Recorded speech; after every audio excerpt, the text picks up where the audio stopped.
I love my HBCU. And boy, I love it, love it. I love it, love it. I love my HBCU. And man, I hope my team they won one. I hope my team they won one. Yeah, man. I hope my team they won one. I hope my team they won one. I tune into the HBCU Sports Lab to see if my team won or lost. If they lost, I'm quiet as a mouse. But if they won, keep tab. I'ma do the dab, yeah. Dr. CAVIL'S, he know what he be talking about. Mike and Charles, they know what they be talking about. They compress the analytic data with the hip hop. If you know them like I know them, they gon' tell you if your team, if they won or lost, and who the ball. So listen to Professor, yes sir, and pay attention, cause he gon' teach a lesson. Ooh, hold on 1 second, guys. My apologies. You guys can probably hear us though. Welcome to episode 598 of Dr. CAVIL'S Inside the HBCU Sports Lab radio show and podcast, the show that's covering the sporting the HBCU diaspora, all things HBCU sports for institutions large and small, from the NAIA to the NCAA. We share insights and information on the HBCU sports culture and HBCU athletic aesthetics to facilitate the story of HBCU's athletic programs and the business of HBCU sports. I'm your host, David L. Rhodes, with my partner in crime, Jeff Johnson from AHU Pirate Ship.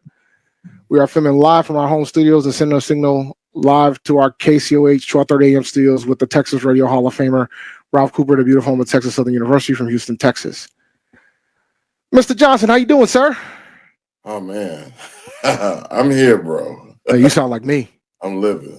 Yeah, look, you sound like me, man, because look, man, the thing about having children is that, you know, they give you everything they have, literally. And my son has delivered me the nice package right before I'm supposed to be flying out to Atlanta tomorrow. So, you going to the A-Town? That's my hometown. I'm flying out tomorrow. I'm going to the game. I'm going to the band of the year. So yeah, it's gonna be a good weekend. Yeah, you know, it's gonna be a quick trip. Flying tomorrow morning, and then fly back Sunday morning. Yeah. I was at. Matter of fact, I think the 2 weeks. Well, you remember I was in that. I was there for my family's Thanksgiving down there. So yeah. I gotta get down there for the to check out the game. We'll talk about the game later. Yeah. Anything in the news this week that intrigues you at all? You know what? No. I mean, this is the slow part of the season, right? I mean, when we talk about basketball, I mean, I think we did talk about Hampton's women beating the University of Georgia, and the Grambling State coach, what she said about the money games over at LSU. You know what, man? Here's my thing, and I said this on Twitter too. I agree with what she said. However, I do recall them playing a college and beating them by 100 points earlier this year. Yeah. So Grambling did that? Yeah. Oh, they must have played like a junior college or something. They play. I mean, I can't remember this. Oh, it was Senator College. It was Senator College. Okay, yeah. And they beat them by 101 points. Yeah. So she really can't talk either. And that was where I was at, right? Like, I understand the confidence factor. I get it, right? Yeah. But it works both ways. Yeah, and the thing is, they got Arkansas Baptist coming up in a couple games. Ooh, yeah. And they're going to beat them by probably like 70, 80, 90 points. Yeah. It's like when Hampton plays at Mid-Atlantic University. Then we play apprentice school just last week. So, yeah, I mean, we blew them out. So, it's simple. I do see Brother Chuck says Willie Simmons and Charles Huff. I forgot about those two. Yeah, shout out to both of those individuals, particularly Willie Simmons, man, because his year has been a whirlwind, man. Like around this time last year, he was prepping to go to the Celebration Bowl to go up against Howard. Yeah. And then he ended up taking a running backs coach position at Duke.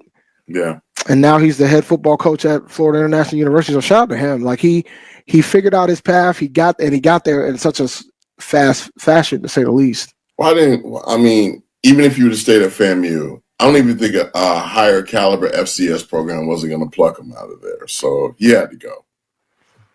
Yeah, but I don't know if it would have been. I don't know if it's fascinating, right? Because the debate was, well, why would he take a running back coaching position? Yeah, and I'm like, well, he sees the path. That's a path. That's a potential path. Yeah. From that standpoint. Definitely a path. And at the same time, it's like he got his foot in the door in the next area that he wants to be. Now he's at FIU. Hopefully he can make some noise there and then get up out of there too. Yeah, we'll see, man. Now FIU has been a pretty losing program. Like that's a dumpster fire. It's trash juice for years. I mean, they did beat Miami. I mean, this year? Brawl. They beat Miami this year? No. I'm just saying that's their claim to fame. When they beat them and the brawl broke out on the field, and the announcer, the color commentator, he was actually a Hampton football coach at one point. Like literally, I guess they didn't have the button on the swear on the curse words. Up a storm. So yeah. But that's their claim to fame, beating Miami at home. So yeah. Yeah, the other thing that was kind of crazy was that Marshall's entire football team went into the portal because how Huff was treated. Yeah. Which is kind of wild. Yeah. But Marshall of all programs too. Yeah. So somebody asked, how did being an RB coach at Duke get him closer to an FBS job? I think there's some people that believe that, sometimes you got to have some type of FBS experience regardless of what it is. Yeah. And I think that might have been a factor in it. Yeah. Do I think his resume spoke for itself for what he did at Prairie View and FAMU? Absolutely. I think he never had a losing record. Yes. So I think think it was but I think even he knew that might not be enough. Yeah. Right. So I don't blame him for making the decision that he made, and it worked out in the end. So shout out to him. Absolutely. I mean, when we played, I think it's back in 2006 when Hampton played the University of New Hampshire, the infamous playoff game that we had at home, which we lost on the last play of the game. The offensive coordinator for New Hampshire was Chip Kelly. And he parlayed that into, the University of Oregon. So, I would say that just to piggyback on what you said, Willie Simmons over at Prairie View and FAMU, definitely a lot of body of work, and people were watching. So, I just think the stigma of just plucking him out of FAMU and bringing him to FIU would have been too much for some people. Yeah. Even though, like somebody said at the presser, when they introduced him, they didn't mention the running backs coach situation at Duke. They pretty much mentioned the fact he never had a losing season at those other two institutions, at Prairie View and FAMU, which is the best way to advertise it. The other thing that happened today, man, I caught this. I've been under the weather for the past few days, but interim president from Tennessee State resigned today, man. Ain't been in the job for 120 days. Dang, what in the world is going on there, man? So it's kind of sad to see what's going on at Tennessee State, because there's a lot of finger pointing about whose fault it is and everything of that leisure. But I mean, it feels sometimes it's like, is there a real smear campaign against this school? I mean, yeah, there probably could be, some malfeasance here or there, but are they really out to get this program or this university? I think university is just too big to fail, but they have a pretty sizable enrollment. I mean, do they? I'm asking. So I think they do have a pretty big enrollment. However, their enrollment has been falling. Really? Their enrollment has gone down, and so bad press, could do them in. I just kind of feel like it's like every time I look up at Tennessee State, is they're arguing with the legislative body about missing money, or the former president, or crumbling schools, students without housing. So that to me, it's like, who's creating these stories? Is it true? Where are our fact checkers? So there was some article I read, like there was a video that I watched, and they talked about one of the big things that occurred during that period. I guess, a lot of universities got COVID money. Yeah. And I guess at the time, Tennessee State was giving out a bunch of scholarships, not thinking about the next year when they're not going to necessarily have that COVID money. So you know, I mean, there could have been. There's probably a lot of layers to it. I don't think there's like one person's fault in this. I think it's a myriad of things. It's just stacking things to stack on each other. I mean, they didn't give like the wrong people the PPP loan type scenario. So yeah, okay. But it's gonna get interesting on how things go with Tennessee State. Like because they're saying they're gonna announce the next interim this week. I think Friday. And that's appointed by the president, correct? I mean, not the president, the governor, or probably the governor. Governor, yeah. Woo. Lord have mercy. God bless. Yeah, man. It's gonna get fascinating down in Nashville, to say the least. All right, so let's go ahead and take our first break. When we come back, we'll talk about the SWAC championship, and then we'll probably get into the next talk some Celebration Bowl. Yeah. We'll be back right after this break. Looking for the ultimate cultural experience of 2025? The Zora Outdoor Festival of the Arts is where you need to be. From January 31st to February 2nd, Eatonville, Florida will come alive with incredible live performances from the Lavert Experience and the Bar Cave. Immerse yourself in interactive art. Shop from over 80 vendors. Take a journey through history with a new virtual tour app. And enjoy family-friendly STEM activities. Plus, don't miss the unforgettable R&B tribute to the legends, honoring talents such as Whitney Houston, Marvin Gaye, and Luther Vandross. This is more than a festival. It's a celebration of Eatonville's rich cultural heritage. Visit zorafestival.org for tickets.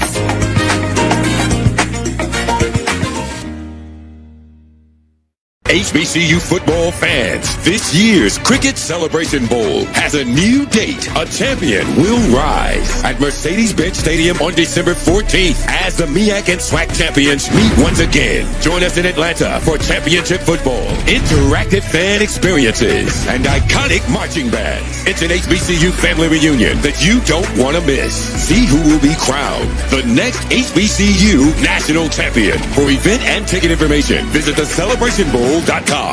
When it comes to professional learning, teachers deserve better.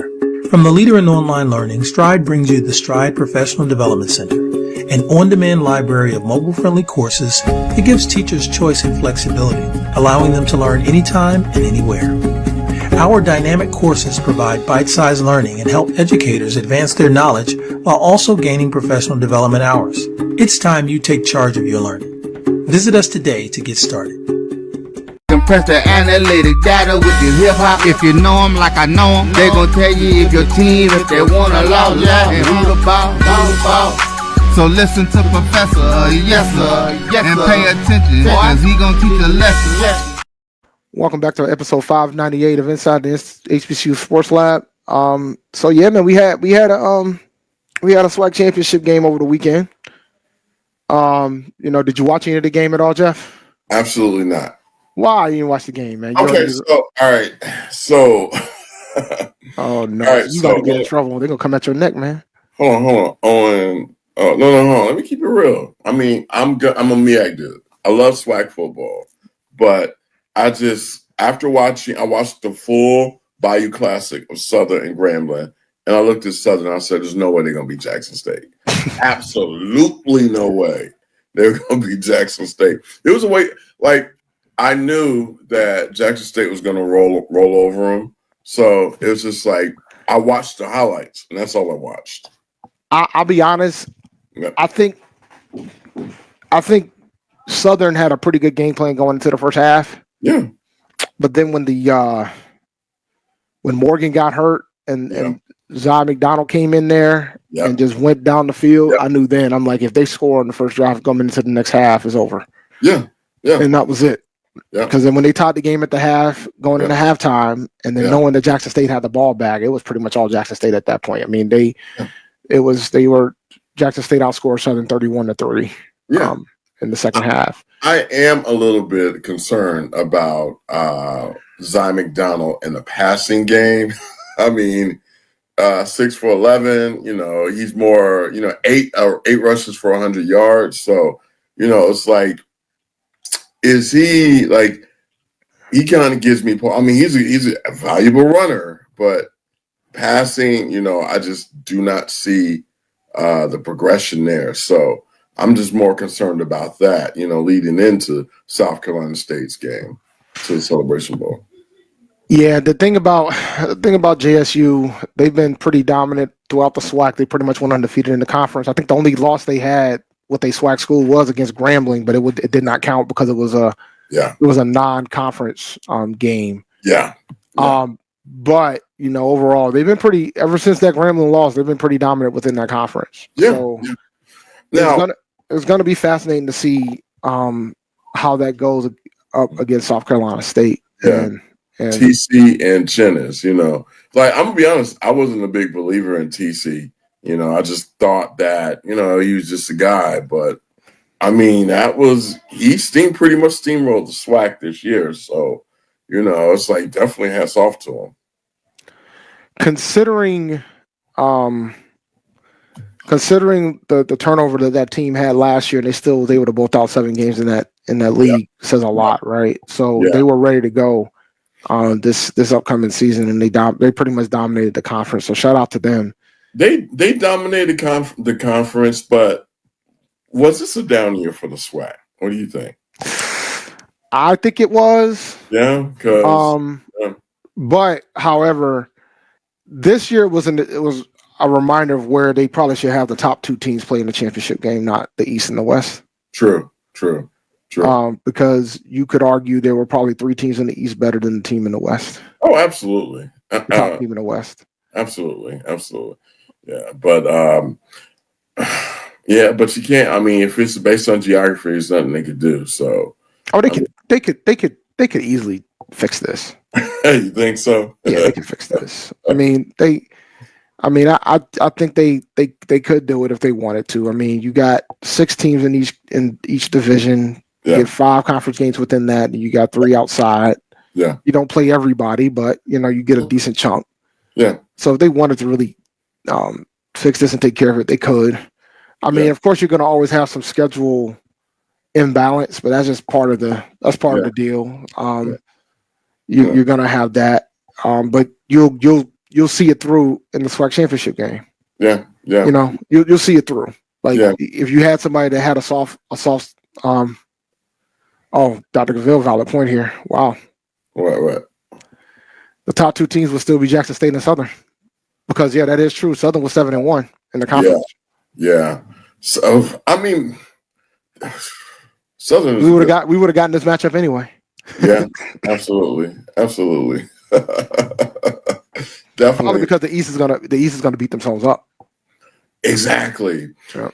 I mean, I definitely feel that I would definitely look at it for going forward in the SWAC, but they're not going to do that. No, but it wouldn't be the first conference to do it. All right. True. Like the SAIC did it. Yeah, true. CIAA does it. Yeah, true. Now, on the flip side, with South Carolina State, I mean, I feel like the majority, like Chennisberry first year, do you feel that he has? You think this is just like some sort of light in the bottle, or is that he really doing this? I think you got to give him credit for what he did at Benedict, right? He hasn't lost a conference game in over 3 years. Nope. So, he's doing it, and he's doing it well. Yeah. And I just think now I'm curious. Like, it's the same thing when you talk about Southern. Like, where does the rest of the conferences go from here, right? Yeah. Like, where in the MEAC, like, we know that the school down the road is always going to be in it. Mm-hmm. But what does a Morgan State does? What does a Howard do? Mm-hmm. Norfolk. Yeah. That's looking for a new coach right now. Yeah. Like, what does these other teams in the conference do to try to catch up? Because this man walked into the conference and ran the table. You know what, though? I think that's going to be a pretty tall task for a lot of the programs, because he's in a recruiting rich state. South Carolina is like one of the, it's a recruiting rich environment. He's plugged in down there. So to be honest, I mean, only programs I see that are giving him pause or some sort of competition would be Central. I mean, Morgan, I do like what Morgan is doing, but they have to compete with a lot of the 757 programs, the Greater Washington area. Morgan's problem is an offense, man. That's Morgan's biggest problem right now. They don't have an offense. Like, he's all defense, and we saw that when we played him the first game. They got to find an offense. Like, I jumped on the Morgan train 2 straight years, and I've learned my lessons. I'm not touching that train anymore. Until I see an offense. Yeah. So totally, I'm not touching it. Totally agree with you on that. And Norfolk's just a tough place to win. Like, Norfolk Station's a tough place to win. We talked about that last year. I feel it's a graveyard because the last couple of coaches there, Dawson Odoms now, who came from a winning background. You know, look what he wasn't able to accomplish anything there. The guy before him, Latrell Scott, you know, a proven winner at Virginia State. You know, he was pretty successful at Richmond and couldn't do it. So maybe maybe they need I would say a culture change or whatever it is needed for that program. I'm not sure. Yeah, and I mentioned it last week. I think the big thing for me, what comes to Norfolk, is that the other schools in the MEAC has already invaded your area. Yeah, they kind of already built the relationships. Yeah, and the rest of the MEAC schools have invaded the 757. Yeah, if you look at the Virginian pilot, the top 50 or the top 100 players in the 757, you know, Norfolk State doesn't have maybe one. They had, I would say, for the past couple of years, they didn't have very many of these young men. So they will always get them in basketball, of course. But everybody knows Robert Jones only recruits out of New York. But yeah. And you know what? That does it. And while they're winning, so you can't really beat up Coach Jones regarding that. But he's fine. Yeah. But I think there might be, and it's funny because when we talked about A&T's previous head coach about his inability to recruit locally, I think that was a factor too when they were starting to make those decisions. A&T can't recruit in the North Carolina area, in the Greensboro area? No, the previous head coach, Coach Brown, he didn't. Yeah, he didn't attack that. He didn't attack that area like he probably should have. Yeah. No, I mean, I don't think we're gonna have that problem with Coach Gibbs, but, but you know, I would want to see what kind of staff he's going to bring in. That to me, and what is he going to do with the players that's on the roster now? A lot of them are hitting the portal, so he might not have to do much with them. Yeah. A lot of players are hitting the portal. I'm sure he's going to get a grace year this first year. You know. He gonna get as much time as he wants. Hold on. See, he'll give him as much time as he wants. See, okay. We talk like this talking about Vincent Brown when he came in. No, well, the thing is that the alumni kind of asked for this. Yeah. So for me, you kind of got to give him his time. I'm not trying to apply pressure to him though. Like, I'm not doing that, but like, you kind of got to give him. You got to give him some time to do what he needs to do. Okay. Would you? So is Gibbs? Is he an Aggie alumnus? Or? No, he went to the school down the road. No, he didn't. Yeah, he went to school down the road. Stop. Hey, look, man, we've had a few coaches that went to the school down the road. It is what it is. Hey, okay, all right. Hey, look, man. I mean, if you can coach, you can coach. Yo, hey, I got it. Now, if you can coach, you can coach. That I said Michael Vick. I still haven't heard anything about it. I mean, I did receive notification from a trusted source that there's interest, but. I've been hearing there were some other things I've been hearing that if Norfolk doesn't want him, there's other schools that will go after him too. Like who? I mean, yeah. I have no idea, but I guess if Mike it falls, don't do it. Don't do this to yourself. Look, man, it'll be a lot of exposure for that conference if he does come. Yeah. It'll be big exposure for that conference if he does come. Yeah, definitely. Yeah, man. Shout out to Brother Vic. You know, I hope I would want him to do what's best for him, but Norfolk State paychecks ain't Fox Sports paychecks. So but if he wants to coach, I'm not gonna be mad at him if he wants to coach. Yeah, and you know, I ain't gonna. I mean, I'm just fascinated to see how it's gonna go. You know, and truth be told, considering how the coaching, what happens to coaches at Norfolk State, I mean, Vic going there will probably be a pretty decent fit. You sit down and think about it, because the risk is not as high as what you think it'll be. I know a lot of folks aren't for the celebrity coaches, but I think you do it because the risk is not as high versus bringing in a coach that has all this experience and then they risk their career. Yeah. Hey, I agree, because when Eddie George went to Tennessee State, he was acting. This dude was doing stage plays. So, I mean, but they were patient enough to get him, I guess, the resources necessary to become successful within the Ohio Valley Conference. And so, I mean, if they give him that kind of resources or support, yes. And Vic does have a gravitas where kids would want to play for him too. So I would say whatever his support network is or who he brings in, to me will play a big role as well. All right. Just a reminder for folks, Bill Hayes is also a alum to the school down the road. I mean, look, man, if you can coach, you can coach. I mean, but you know what, though? It's all good. I mean, I'm sure he's not even thinking of it like that. So, I mean, shout out to the Blue Death Valley. They had an outstanding interview with Coach Bill Hayes. Yeah. He told some stories, man. He told that story about FAMU when he was the AD there, and I was on the floor. That's right, he was there. Yep, he was AD for FAMU. I was on the floor when he told that story, man. I was done. Oh, yeah. FAMU churns them out like butter, man. It's like, we all got our issues. Trust me. Mm-hmm. We know we got ours. But FAMU, Lord have mercy. So, yeah. All right, you want to do the picks after the break? Yep. All right, so we'll take another break. We'll be back. This is Dr. CAVIL'S Inside the HBCU Sports Lab.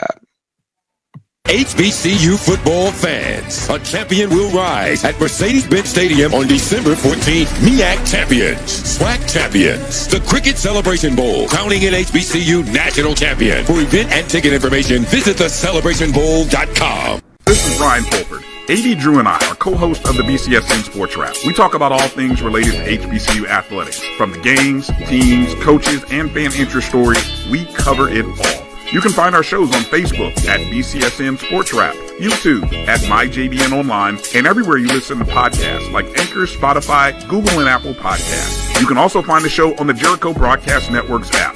Make sure to download. We look forward to you joining the conversation and being a part of the show. Looking for the ultimate cultural experience of 2025? The Zora Outdoor Festival of the Arts is where you need to be. From January 31st to February 2nd, Eatonville, Florida will come alive with incredible live performances from the Levert Experience and the Bar Cave. Immerse yourself in interactive art. Shop from over 80 vendors. Take a journey through history with a new virtual tour app. And enjoy family-friendly STEM activities. Plus, don't miss the unforgettable R&B tribute to the legends, honoring talents such as Whitney Houston, Marvin Gaye, and Luther Vandross. This is more than a festival. It's a celebration of Eatonville's rich cultural heritage. Visit zorafestival.org for tickets.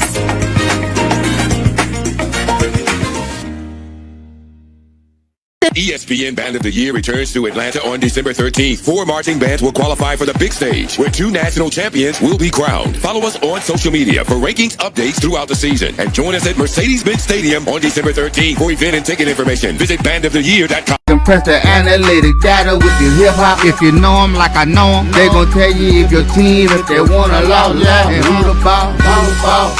So listen to Professor, yes sir, and pay attention, cause he gonna teach a lesson. Welcome to episode 598 of Dr. CAVIL'S Inside the HBCU Sports Lab, the Indy Report. So man, like we're pretty much at the home stretch with regards to HBCU football. We got one game left. There's no more other outside of all the Senior Bowls and Shrine Bowls where we get to see some of our HBCU players play in those games. This is the last one.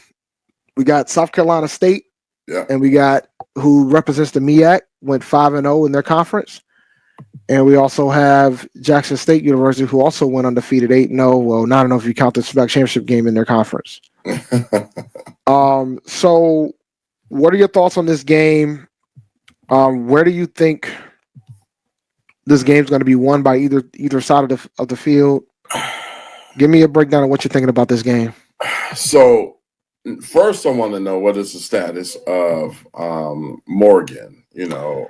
I'm from what I understand, it sounds like all the quarterbacks are going to be healthy. Okay. Morgan, Eric Phoenix, from what I understand. Yeah. So Jackson State is a monster. Like they're juggernaut. They steamroll teams. Good rushing team. But my key concern about the SWAC is the defense, and it's always been the defense in the SWAC. Whereas I always felt that the MEAC prides itself on offensive line, defensive lines, and I just feel like that South Carolina State plays. I would say they have stronger offensive lines, stronger defensive lines, and I think that will probably be the point where I would make my decision in favor of the Bulldogs in South Carolina State. Jackson State, good program. I think kind of feel like they're still a little bit one-dimensional somewhat. So I'm going to go with the Bulldogs. I think for me, I'm picking South Carolina State as well. But I think for me, I think the trench play is going to be the key in this game. Yeah, Zion McDonald looked good when he came out there against Southern, man. So yeah. I'm fascinated to see if it sounds like they're going to probably play two quarterbacks. Yeah, over in Jackson. Yeah. So it'll be fascinating to see how that platoon system is going to work. Yeah. I mean, Hampton made it work for a period of time. No, we didn't. I mean, y'all did okay with it. I mean, I just don't like. I don't know how often they've done that this year, so it'd be fascinating to see if they decide to do that at the final game of the season. Yeah. Defensively, Jackson State is actually pretty good. Oh, they're good. Oh yeah, they're legit. I think South Carolina State has a better front seven unit as a unit. Yes, but because I think if you talk about a weakness on the South Carolina State side, it's their secondary, but their front seven masks that. Yeah, yeah. I think that, and that's the thing. I'm not really a fan of Jackson State's passing game, so I mean that's why I still say the front seven would be the deciding factor in the game for the Bulldogs. Yeah, so it'll be interesting to see. Caden High played in the final game after he got hurt against I think it was School Down the Road, or no, it was against Morgan. Mm-hmm. So it looks like the MEAC's going to be the South Carolina State's going to be healthy. Do you have any thoughts on the difference in like lead time, like difference in rest? Because it's been 3 weeks since South Carolina State played a game, and you know what? Let me say this: Jackson is back to back. Yeah. I would say this. Historically, I think that has always favored the MEAC, and here's why. When Hampton won the Heritage Bowl, I think in '99, Pete Richardson, we won against Southern. I think it was like 24-3 or something like that. Pete Richardson, after the game, said, "Listen, we just came off the SWAC championship, and I think they played either Alabama A&M or Alabama State." And he was just like, our guys were exhausted. He said, I have a backup quarterback in Terrence Levy. The starting quarterback, Troy Williams, was hurt. So he said, a lot of our kids just weren't ready to play. I mean, we took it in as a cop-out, whatever. But at the same time, I still hear this from, I wouldn't say you hear it, but I think it's a definite factor. And, they just played, whereas South Carolina State had time to rest. So I think it's a factor. And But it couldn't be that big of a factor because Howard lost last year. I mean, also, when you think, like for me, everybody talks about the rest. Yeah. Nobody discussed the rust. Yeah. And I will say, like, A&T's been in this bowl game a few times. Yeah. And there was one game where I was concerned that we were going to lose, and it was the second time against Alcorn State in 2018. Really? Yeah, really? because the boys looked flat coming out of there, man. They did. They looked flat going into that game. I mean, they had and the thing is, the rest wasn't nearly as bad. I think probably was 3 weeks there too, but But in the grand scheme of things, it's still like you still got to get folks ready. You got to get folks in the rhythm again. Like you got to be ready. That ended up being the closest one out of all the Celebration Bowls that A&T was in. I think they ended up winning it by 2. Yeah. What about the Grambling one? Didn't they win that by similar margin or something? And what about a touchdown? Yeah, by a touchdown. Okay. Yeah, they won that one by a touchdown. Did you prefer going to Atlanta for that game instead of the playoffs? I'll be honest, man. Like, I went to the first Celebration Bowl, so I was there for the Tariq Cohen game. Yeah. And it was electric. And I enjoyed it.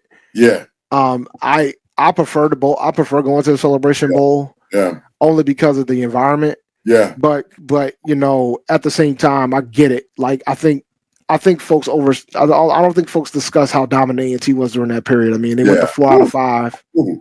They won 3 straight. Yeah. So I can understand why they felt like, all right, we need to try to go win a national title. Yeah. But I get it. But I think like the environment and the way that that game is advertised, being the first bowl game out, which I was happy that they moved up a week for that. Yeah. Because I think that was a big mystique that we had. Like being the first bowl game to open up bowl season is beautiful, right? Yeah. So you open up bowl season with the FCS matchup. That's a beautiful thing to see. Yeah. So I think those type of things were part of the reason why I prefer the bowl. Yeah. Because it's a really great event. They do an outstanding job. That's why I'm flying down for it this week. Yeah. So my family's been to every last one of when they had the games, the Celebration Bowl and the Heritage Bowl. My mother, God rest her soul, 2018 caught pneumonia at the Alcorn A&T game, that last one, and but she didn't complain about it, even though that's what took her out. Didn't complain, but she loved my mom. She was a huge HBCU fan, so it was for her. It was like I loved every minute of it. So, I would say like this. I love going to the playoffs. We haven't ever been since 2006, but just the electricity that you get of seeing, alums come in to Atlanta and pack the Mercedes-Benz Stadium and just the surrounding area is just awesome. Yeah. So they don't get it. And I mean, not you, but I get it. It's and they added a Band of the Year competition last year. Yeah. Hopefully they have more folks to come to it this year. How do you like the Band of the Year competition? I went last year, man, and it was cool. Just there wasn't a good crowd. I'll be honest.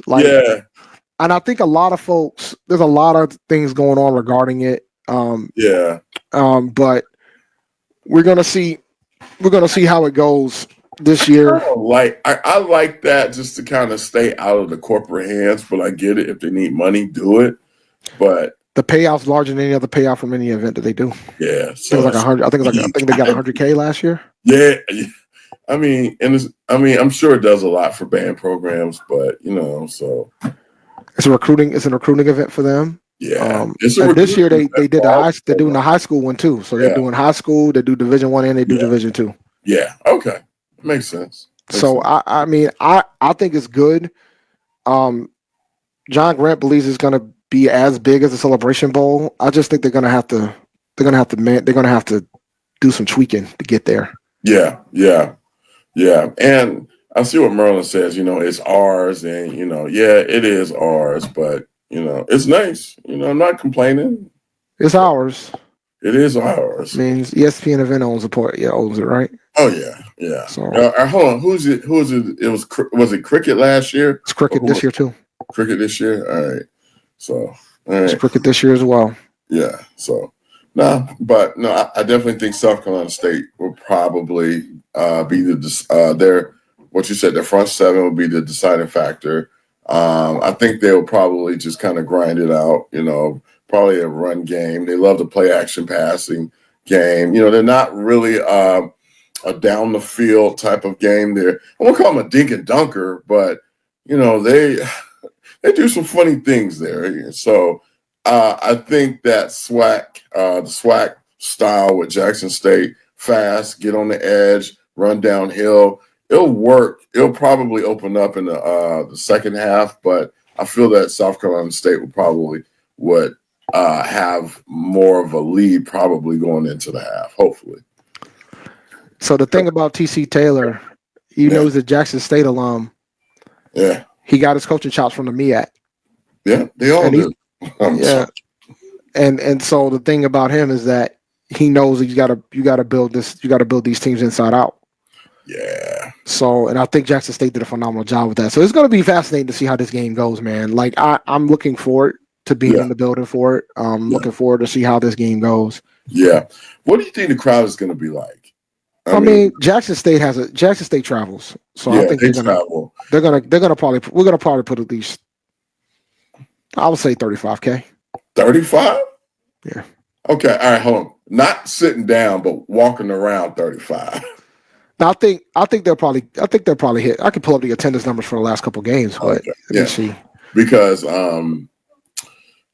South Carolina State, they're probably the largest traveling in the MEAC, so they'll bring some folks, and then you'll have the locals from the city show up. So, yeah.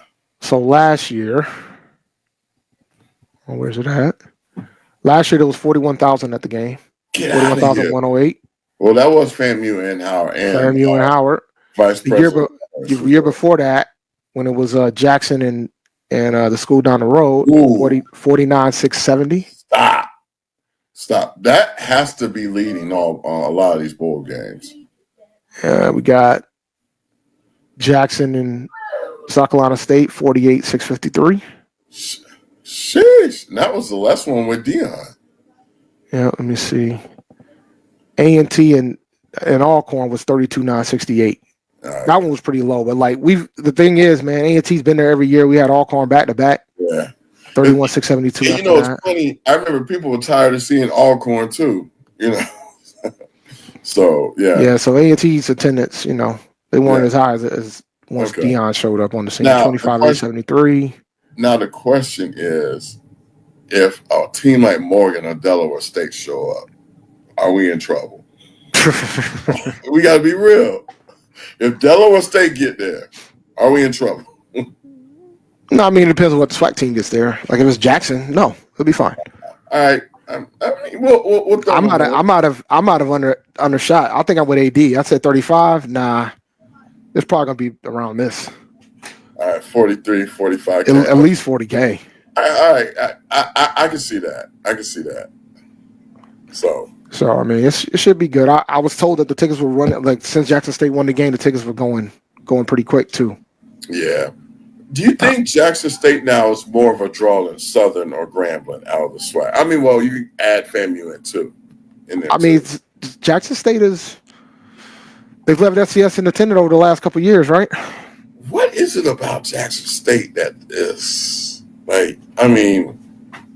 the big event in town. Yeah. Right? Yeah. I mean, they're the Division I program in town.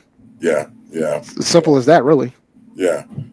So now I've been to one of their games, and it was a game. It was live, and I wish more of our HBCU brethren north of Virginia or north of North Carolina could experience that.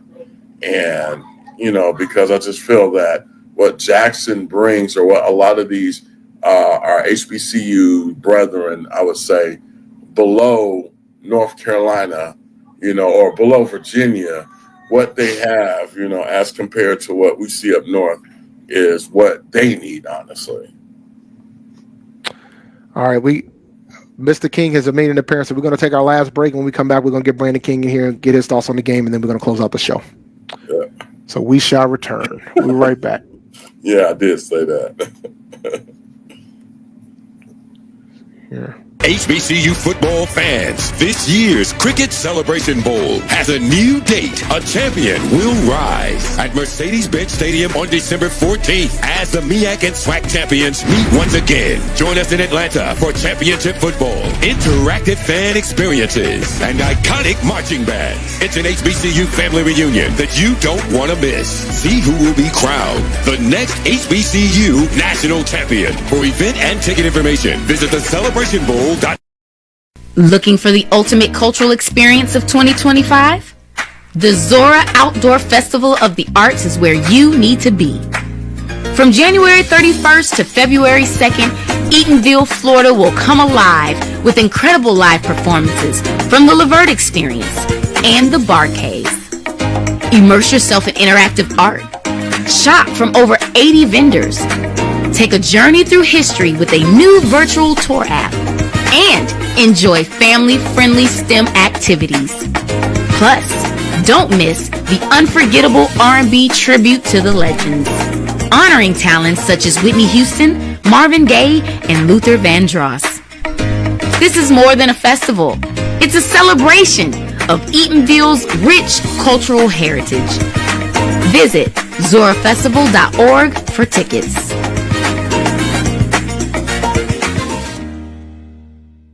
ESPN Events Band of the Year, a title reserved for the absolute best in the world of HBCU marching bands. A season-long competition that culminates in Atlanta on Friday, December 13th. Drum majors, percussion, drill, auxiliaries, musicality. All aspects will be adjudicated by expert judges in the world of college bands. 4 bands will qualify for the big stage, where national champions will be crowned. Follow us on social media for ranking updates throughout the season. And join us at Mercedes-Benz Stadium on December 13th. For event and ticket information, visit bandoftheyear.com. Compress the analytic data with your hip hop. If you know them like I know them, they gon' tell you if your team, if they want a lot, and who the ball. So listen to Professor, yes sir, and pay attention, cause he gon' teach a lesson. Welcome back to episode 598 of Inside the HBCU Sports Lab. Mr. King, what's up, buddy? I know you got a lot of things going on in your end of the spectrum. How's things going, sir? I'm doing well. How you brothers doing this evening? I'm doing good, man. We were talking about the Celebration Bowl. We wanted to get you in here, get your thoughts before we close out the show. Yeah, the wife was like, "Hey, do you want to run to the store?" I was like, "Sure."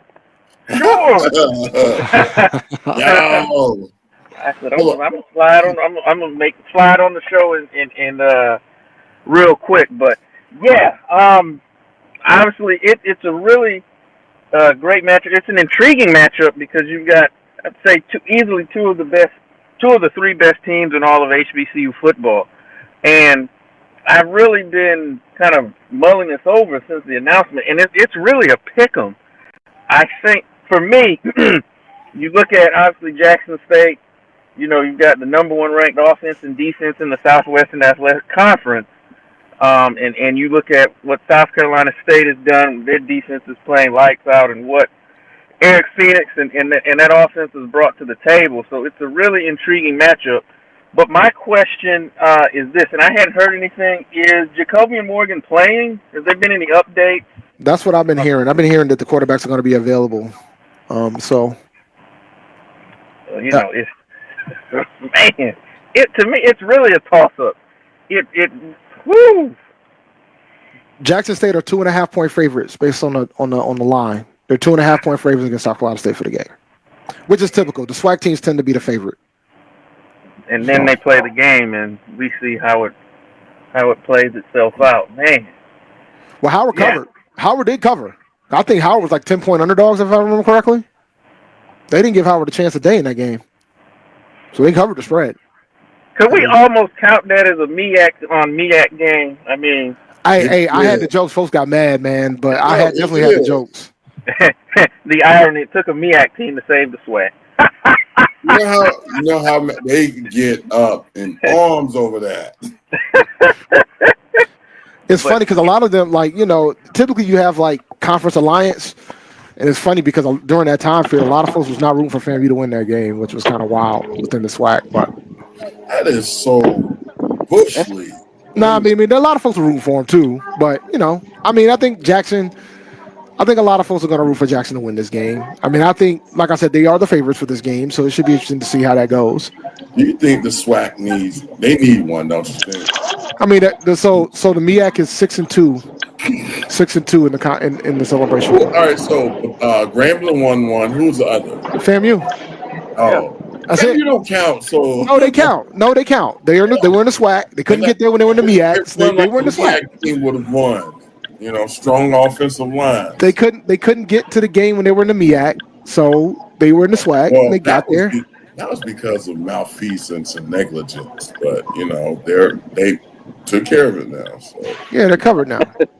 Yeah, we'll see what happens with their coach and see if they're as giddy about the coach they currently have like they were at the beginning of the season. Oh, you talking about FAMU? Oh yeah. Oh no. The irony of all that whole rigmarole that went on, and now look at. I know it worked out for us. I'm thrilled. We got our coach. I'm thrilled. I mean, I'm from the outside. This looks like the Eric Dooley situation. Everybody wanted him back. He came in. Yeah. So. My thing with Cozy has always been this. He had a losing record as a head coach. Yep. I mean, he's not great. He coached in Canada, but still, he had a losing record as a head coach. He was part of that coaching staff, but I felt like there were other folks that were better options on that staff. Like who? Smitty Rock, defensive coordinator.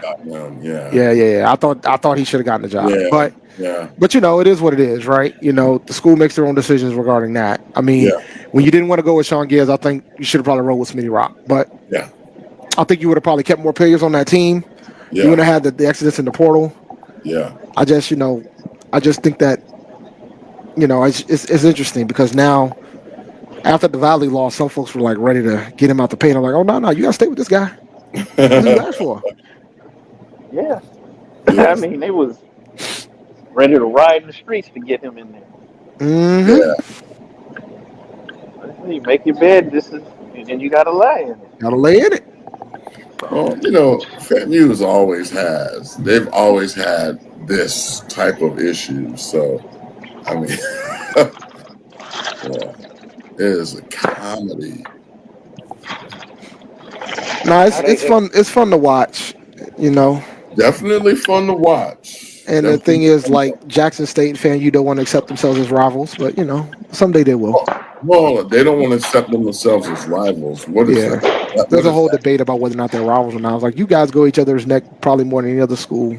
Y'all are rivals. I mean, you guys are the most insufferable alums in the HBCUs here. When it comes to the programs.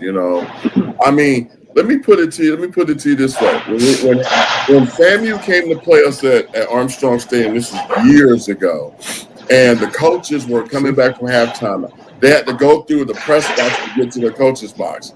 The food was out for all media credentials. It was Church's Chicken. The FAMU coaching staff took all the boxes of chicken. And the former assistant athletic director storms in there, Malcolm Zeke Avery. Hey, put that chicken down. That ain't for y'all. And they were like, whatever, we about to run up another 40 points on your board. And FAMU was like, we FAMU, what you gonna do about it? That is FAMU. Jackson State, I'm sure you guys are similar, so Yeah, Reek got Jackson State. Who you got, Brandon? Who you got winning this game? No.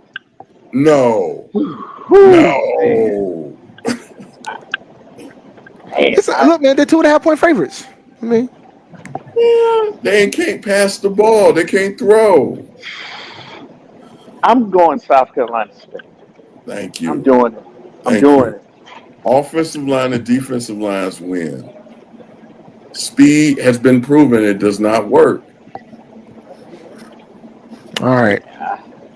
Let me go ahead and close out the show because otherwise it'll be hectic over here. We'll get ourselves in trouble. We got Reek saying that the SWAC gonna win. We're gonna see, man. It's gonna be interesting. Like I said, I'm gonna be there. I'm flying out tomorrow, depending on how this weather looks. Cause it's been windy like crazy up here. Yeah, same up here too. Yeah, it's been bad. Thank you for listening to Inside the HBCU Sports Lab. Make sure you share our podcast with your friends and colleagues. I'm David L. Rhodes. Shout out to the Dean HBCU Sports, Dr. J. Kenyatta CAVIL'S, coming from Inside the Lab in the College HBCU Sports with Mike Washington and Charles Bishop. We hope you enjoyed. We want to thank you for listening to Dr. CAVIL'S Inside HBCU Sports Lab. The ending report, make sure you check out the show every Tuesday and Thursday, 6 p.m. Central Standard Time and 9 a.m. on Sundays, Central Standard Time. We look forward to next week as we'll discuss the latest news in the lab. Follow Dr. Kenyatta CAVIL'S on Twitter, Facebook, and Instagram. Inside HBCU Sports Lab 1 Facebook and Inside HBCU Sports Lab on YouTube. Make sure you follow us as well. Brandon King at SneakerShopTalk.com. Jeffrey Alpha 06 for Jeff Johnson and myself, Champ D1012. Dream big and continue to move forward. We'll talk to you soon. Jeff. Course. Brandon. Lecture. Dismissed.